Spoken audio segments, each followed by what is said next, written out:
সুপ্রিয় শিক্ষার্থীরা, অনলাইন ক্লাসে স্বাগতম জানাচ্ছি। আমি রথিনুল্লাহ মণ্ডল। আজ আমি নবম ও দশম শ্রেণীর উচ্চতর গণিতের তৃতীয় অধ্যায়ে জ্যামিতি নিয়ে আলোচনা করব। এই পাঠ শেষে শিক্ষার্থীরা লম্ব অভিক্ষেপের ধারণা ব্যাখ্যা করতে পারবে। পিথাগোরাসের উপর ভিত্তি করে 4, 5, 6 উপপাদ্যগুলো প্রমাণ ও তার প্রয়োগ করতে পারবে। চলো প্রথমে আমরা জেনে নেই লম্ব অভিক্ষেপটা কি।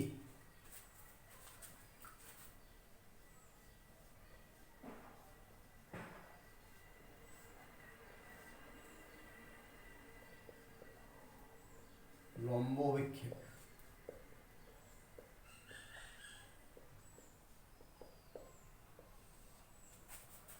লম্ব অভিক্ষেপ দুই ধরনের।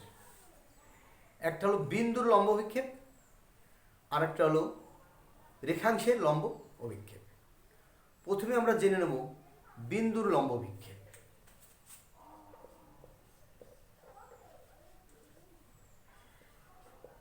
বিন্দুর লম্ব অভিক্ষেপ। দেখো, এক্স একটা রেখাংশ, পি এক্স ওয়াই রেখাংশের উপর যে কোনো একটা বিন্দু। এখন পি থেকে যদি আমরা একটা লম্ব পি প্রাইম অঙ্কন করি, তাহলে পি প্রাইম বিন্দুই পি এর লম্ব অভিক্ষেপ। বোঝা গেছে? আবার আমি ব্যাখ্যা করি। এক্স ওয়াই যে কোনো একটি রেখাংশ, পি তার বহিস্থ একটা বিন্দু, পি বিন্দু থেকে যদি আমরা একটা লম্ব পি প্রাইম অঙ্কন করি, তাহলে পি প্রাইমই হচ্ছে পি বিন্দুর লম্ব অভিক্ষেপ। ক্লিয়ার? আচ্ছা, এবার আমরা যাব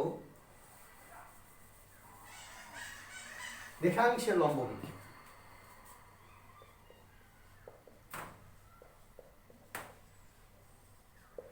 রেখাংশের লম্ব অভিক্ষেপ।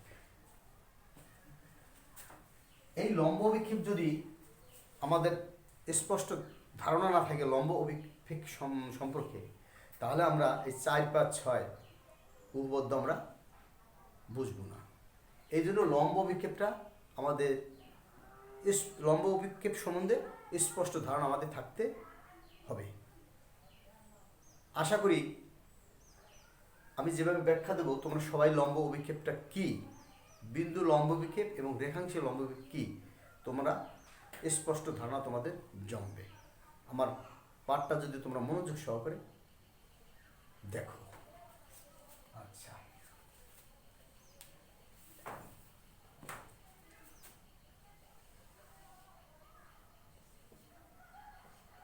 এক্স একটা রেখাংশ,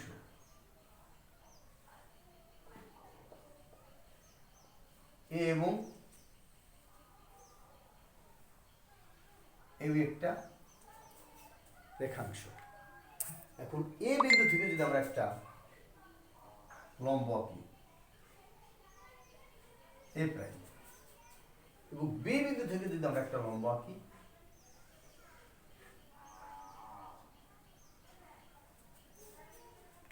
বি প্রাইম, তাহলে আমরা এ বি রেখাংশে লম্ব অভিক্ষেপ অঙ্কন করব। রেখাংশে লম্ব অভিক্ষেপ মানে এ বি একটা রেখাংশ আছে, এই এ বি রেখাংশের একটা লম্ব অভিক্ষেপ আমরা অঙ্কন করব। এখন এ বি রেখাংশ থেকে এ বি রেখাংশের এ এবং বি বিন্দু থেকে আমরা এক্স ওয়াইয়ের উপর এ প্রাইম এবং বি প্রাইম দুটো লম্ব অঙ্কন করছি।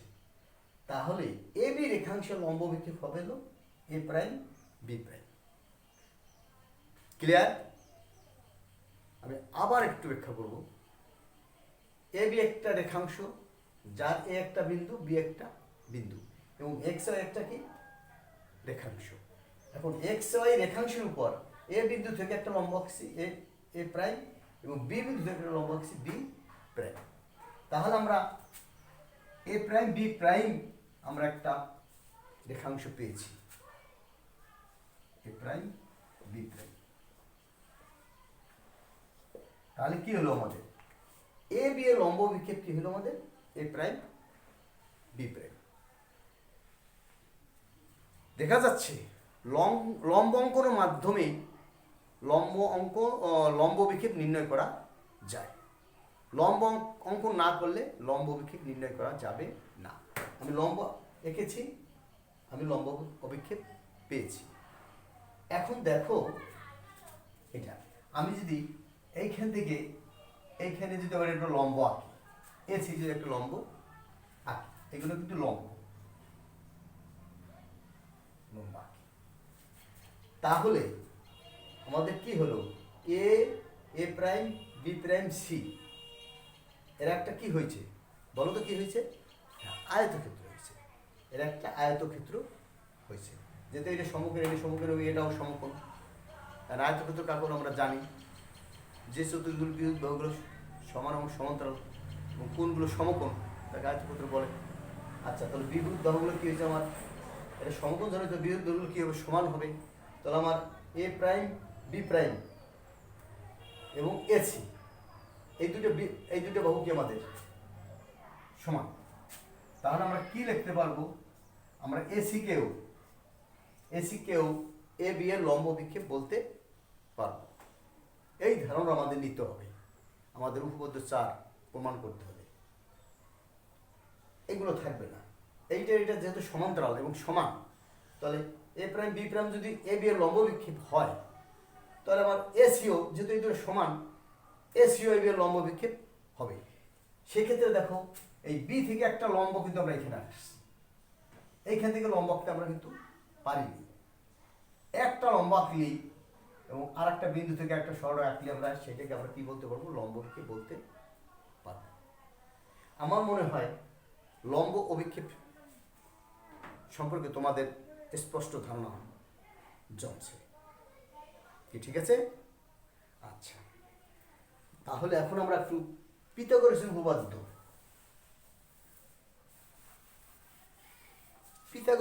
সম্পর্কে আমরা একটু ঝালাই করে নেব। এটা আমরা ক্লাস 8-এ শিখেছি, অতএব এটা আমাদের জানা। এখন আমরা কি করব, একটু ঝালাই করে নেব, একটু পিছনেরটা একটু আবার একটু আমরা স্মরণে আনব। বলো তো পিথাগোরাস উপপাদ্যটা কি?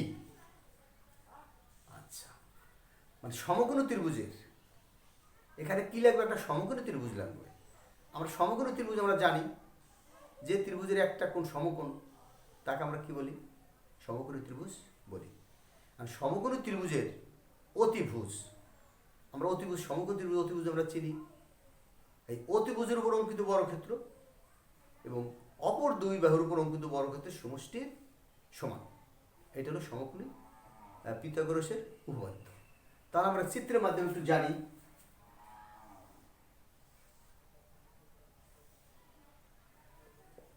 এ বি সি, এইটা আমার সমকোণ ত্রিভুজ এবং বি কোণটা কি সমকোণ। আমরা কি জানি, অতিভুজ কোণটা, বলো অতিভুজ কোণটা, সমকোণের বিপরীত বাহু। আচ্ছা, সমকোণের বিপরীত বাহু কোণটা আমাদের এসি, এইটা হলো কি আমাদের অতিভুজ। তো অতিভুজের অঙ্কিত বর্গক্ষেত্র মানে কি, এসি স্কয়ার, এইটা হয়ে গেল, এটা বর্গক্ষেত্র। এবং অপর দুই বাহুর অঙ্কিত বর্গক্ষেত্র মানে A B square plus BC square এর সমষ্টি সমান। অতিভুজের উপর অঙ্কিত বর্গক্ষেত্র মানে এসি স্কয়ার সমান A B square plus BC square, এই দুটো অঙ্কিত বর্গক্ষেত্রের সমষ্টির সমান। এটা আমরা জেনে নিলাম। এখন আমরা উপপাদ্য 4-এ চলে যাব।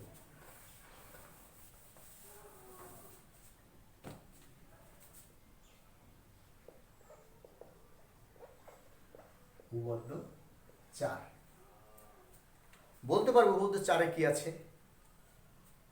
আমাদের জ্যামিতি শিখতে হলে আমাদের যে সাধারণ নির্বাচন যেটা আছে ওইটা আমাদের মুখস্থ থাকতে হবে।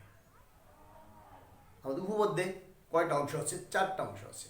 কি কি? সাধারণ নির্বাচন, বিশেষ নির্বাচন, অঙ্কন, প্রমাণ। সাধারণত এই 4টা আমাদের উপপাদ্যে থাকে। তো সাধারণ নির্বাচনটা হলো যে সমস্যাটা তোমার থাকবে সেটা হলো সাধারণ নির্বাচন। এখন ভালো জ্যামিতি শিখতে হইলে অবশ্যই তোমার সাধারণ নির্বাচন তোমাদের মুখস্থ থাকতে হবে এবং বুঝতে হবে সাধারণ নির্বাচন কী বলছে। সাধারণ নির্বাচন তোমরা বুঝতে পারো তাহলে তোমাদের বিশেষ নির্বাচন লিখতে পারবা, এবং বিশেষ লিখতে পারলে তোমার কোনো অঙ্কন প্রমাণ করতে পারবে। এখন বলো তো সাধারণ উপপাদ্য 4-এ কি আছে? আমাদের পৃষ্ঠে হলো 66। আমরা এটা আমাদের মুখস্থ থাকবে। এখানে আছে দেখো, স্থূলকোণী ত্রিভুজের স্থূলকোণের বিপরীত বাহুর উপর অঙ্কিত বর্গক্ষেত্র। এইখানে আবার একটা প্রশ্ন আছে যে স্থূলকোণী ত্রিভুজটা কি? বলো তো, তোমরা তো 5 আর 6 এগুলো শিখে আসছো, বলো। আচ্ছা, মানে এক সমকোণ অপেক্ষা বড় কিন্তু 2 সমকোণ অপেক্ষা ছোট কোণকে কি বলে? স্থূলকোণ বলে। কোনটা হইতে হবে কি? এক সমকোণের বড় কিন্তু 2 সমকোণের চেয়ে কি হবে? ছোট, তাকে বলবো কি? স্থূলকোণ। আচ্ছা, এইটা আমাদের হলো ধরে নিলাম সমকোণ, এইখান থেকে বড় হইতে হবে। এই এক সমকোণ চেয়ে বড় হয়েছে, তাহলে এই কোণটা কি কোণ? স্থূলকোণ। আচ্ছা, তাহলে আমরা সাধারণ নির্বাচনটা বলি। স্থূলকোণী ত্রিভুজের উপর অঙ্কিত বর্গক্ষেত্র এবং স্থূলকোণ সংলগ্ন অপর 2 বাহুর উপর অঙ্কিত বর্গক্ষেত্র এবং উহাদের যে কোনো এক বাহু এবং অপর বাহুর লম্ব অভিক্ষেপ এর অন্তর্গত আয়তক্ষেত্রের ক্ষেত্রফলের দ্বিগুণের সমষ্টির সমান। আবার একটু বলি, স্থূলকোণী ত্রিভুজের উপর অঙ্কিত বর্গক্ষেত্র এবং ওই কোণ সংলগ্ন সন্নিহিত বাহু দুটির উপর অঙ্কিত বর্গক্ষেত্র এবং উহাদের যে কোনো এক বাহু এবং এক বাহুর অপর বাহুর লম্ব অভিক্ষেপের অন্তর্গত আয়তক্ষেত্রের ক্ষেত্রফলের দ্বিগুণের সমষ্টির সমান। আচ্ছা, এবার আমরা চিত্রের মাধ্যমে চলে যাই।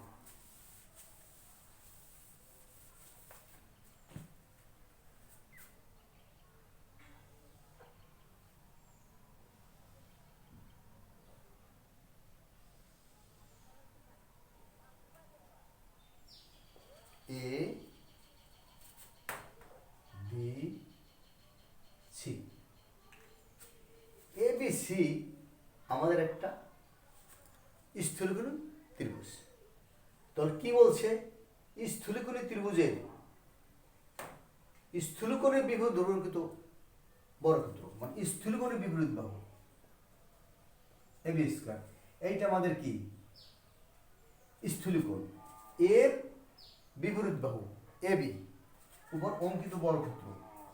স্থূলকোণ সংলগ্ন যে দুটো সন্নিহিত বাহু আছে তাদের উপর অঙ্কিত বর্গক্ষেত্র মানে এসি স্কয়ার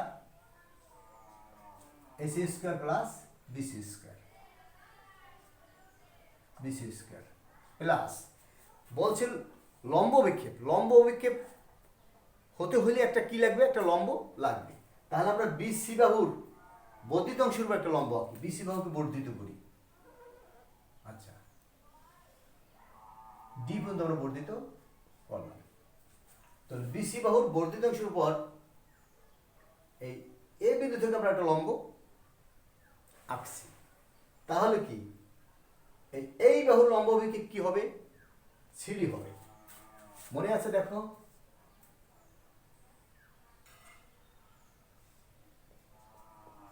এ বি, এই যে এইখান থেকে লম্ব আঁকছি আমরা। এই এ বি বাহুর লম্ব কি হয়েছে? আমাদের এসি হয়েছে। তাহলে এই এ বিন্দু থেকে আমরা লম্ব আঁকছি, তাহলে এসি বাহুর লম্ব আমাদের কি? সিডি। আচ্ছা, তাহলে দ্বিগুণ মানে 2 এক বাহু বিসি আর এসি বাহুর লম্ব অভিক্ষেপ কোনটা? সিডি। এই 2 বাহুর অন্তর্গত আয়তক্ষেত্র, এই বাহু এবং এই বাহু মিলে কি হয়েছে? একটা আয়তক্ষেত্র হয়েছে। আয়তক্ষেত্রের ক্ষেত্রফলের দ্বিগুণের সমষ্টি, সমষ্টি মানে প্লাস।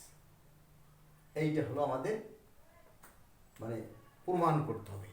এই সাধারণ নির্বাচন থেকে চিত্রের মাধ্যমে এটা আমি বিশেষ নির্বাচনের যেটা প্রমাণ করতে সেটা আমি বোঝালাম। আবার ওটা বোঝাই, স্থূলকোণের বিপরীত ধর্মকৃত বর্গক্ষেত্র এবি স্কয়ার সমান এই বাহু সংলগ্ন এই কোণ সংলগ্ন অপর দুই বাহু AC square plus BC square, আর এক বাহু মানে বিসি, আর এই এসি বাহু লম্ব কোণটা সিডি, এই সিডি এর আয়তক্ষেত্র এই দুটো গুণফল আর দ্বিগুণের সমষ্টি সমান। এইটা আমাদের প্রমাণ করতে হবে।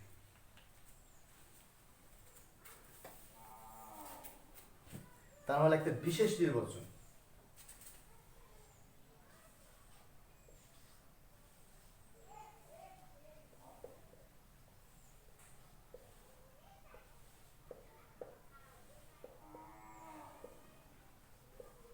মনে করি এ বি ত্রিভুজ এ বি সি এর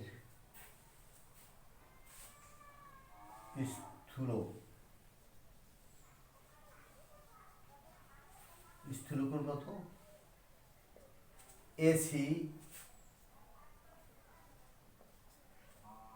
এসি বি কোণ এর স্থূলকোণ এবিসি এর বিপরীত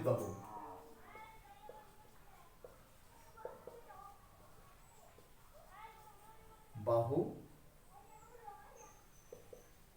এবি এবং ওই কোণ সংলগ্ন ওই কোণ সরসার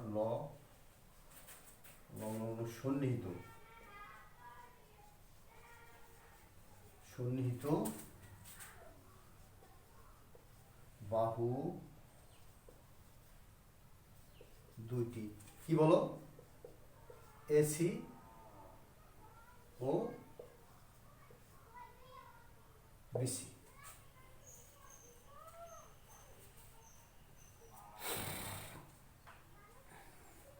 এখন বিসি বাহুর বর্ধিত দেশের উপর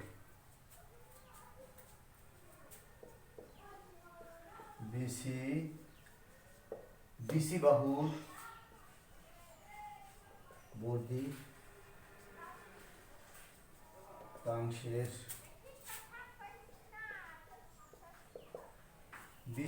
বর্ধিতাংশের উপর এসি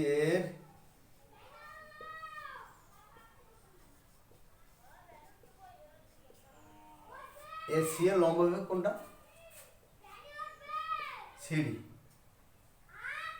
বিসি বাহুর বর্ধিত এসি এর লম্ব বিক্ষেপ সিডি। প্রমাণ করতে হবে যে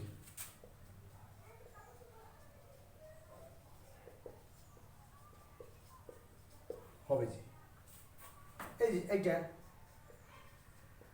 এবি স্কয়ার সমান AC square plus BC square plus 2bc into C, এইটা আমাদের প্রমাণ করতে হবে। আচ্ছা, এটা আমাদের বিশেষ নির্বাচন।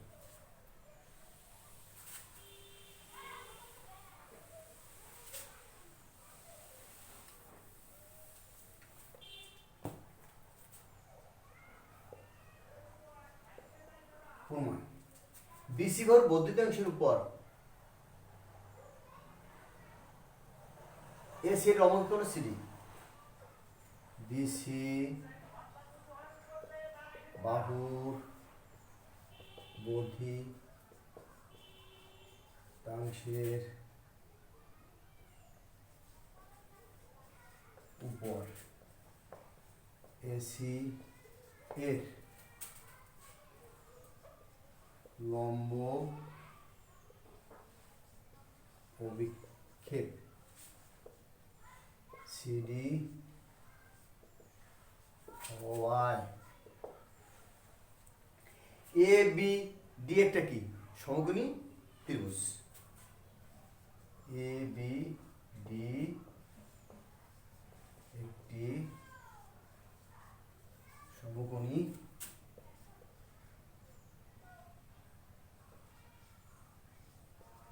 ত্রিভুজ এবং এডিবি কোণ সমকোণ। কি হলো আমাদের এডিবি কোণ আমাদের কি হলো? সমকোণী এডিবি কোণ সমকোণ। সুতরাং পিথাগোরাস উপপাদ্য আমরা পাই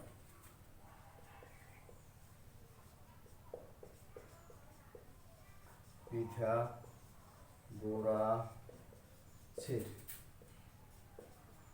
উপপাদ্য অনুসারে পাই কি পাই? ধরে রাখ এই বাহুটা নেই, এ ডি বি একটা সমকোণী ত্রিভুজ, তারপরে কি লিখতে পারি? এটা বিপরীত কোণটা এবি স্কয়ার সমান কি হবে? অপর বাহুদ্বয় এডি স্কয়ার প্লাস বিডি স্কয়ার। এটা আমরা লিখতে পারি পিথাগোরাস উপপাদ্য অনুসারে। আমরা ক্লাস এটা শিখেছি এবং আমি একটু আগে তোমাদেরকে দেখিয়েছি। সমান এডি স্কয়ার প্লাস বিডি কি লেখা যায়? BC plus CD, BC plus CD. আচ্ছা, যেহেতু বিডি সমান বিসি প্লাস সিডি এডি। এখানেও দেখো বীজগণিতের সূত্র A plus B whole square সূত্র আমরা জানি। বলো কি? A square plus two A plus B square. এ কোণ কে? BC square plus twice BC into কত? CD plus CD square. এখানেও দেখো জ্যামিতিতেও আমাদের বীজগণিতীয় সূত্র লাগে। তাহলে বুঝো বীজগণিতীয় সূত্র কত প্রয়োজন আমাদের।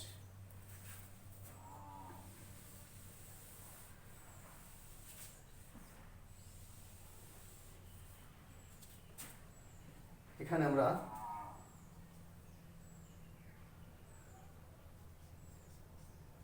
এডি স্কয়ার প্লাস সিডি স্কয়ার এক জায়গায় নিয়ে আসি plus BC square plus two BC into CD.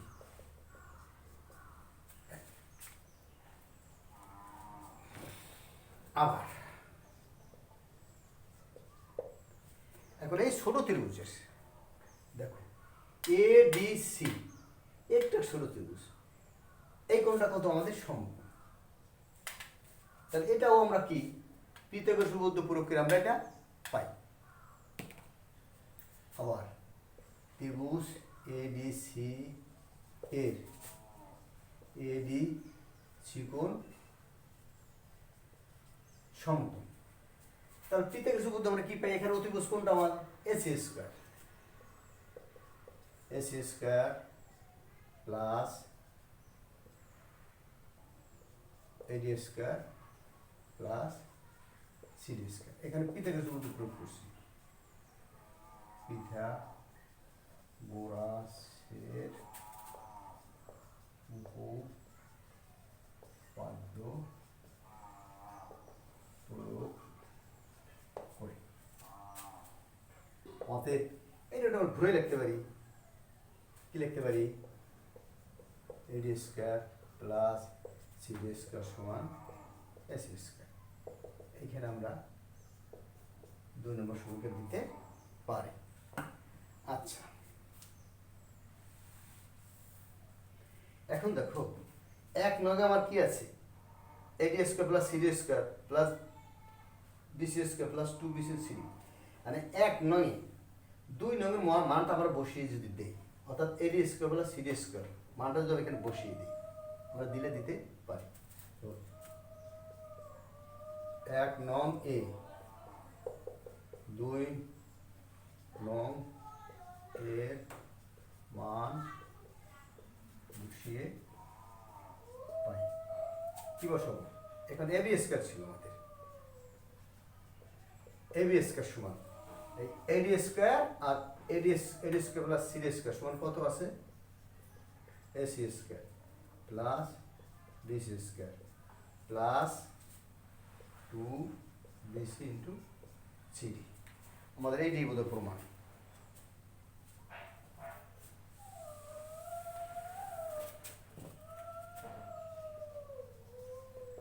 অর্থাৎ এবি স্কোয়ার সমান AC square plus BC square plus 2bc into CD প্রমাণিত। প্রমাণিত। তাহলে আমরা আজকে কি শিখলাম? আমরা লম্ববিক্ষেপ শিখলাম, বিন্দু লম্ববিক্ষেপ শিখলাম, রেখাংশের লম্ববিক্ষেপ শিখলাম, পিথাগোরাসের উপপাদ্যের মাধ্যমে আমরা এই 4 নং উপপাদ্য সেটা প্রমাণ করলাম। তাহলে আমাদের এগুলো আমাদের কি করতে হবে? প্র্যাকটিস করতে হবে। তাহলে বাড়ির কাজ হিসাবে আমি তোমাদের এই যে উপপাদ্যটা আজকে আমি তোমাদের সমস্যার সমাধান করাইলাম, এই উপপাদ্যটি তোমরা প্র্যাকটিস করবে এবং প্র্যাকটিস করে সুন্দর করে চিত্র এঁকে তোমরা না দেখে এইটা খাতায় লিখবে এবং স্কুল যখন খুলবে তখন তোমাদের ম্যাথ টিচারের কাছে এই খাতাটা জমা দিবে। আমার ক্লাস এ পর্যন্তই। সবাই ভালো থাকো, সুস্থ থাকো, স্বাস্থ্য মেনে চলো। ধন্যবাদ সবাইকে।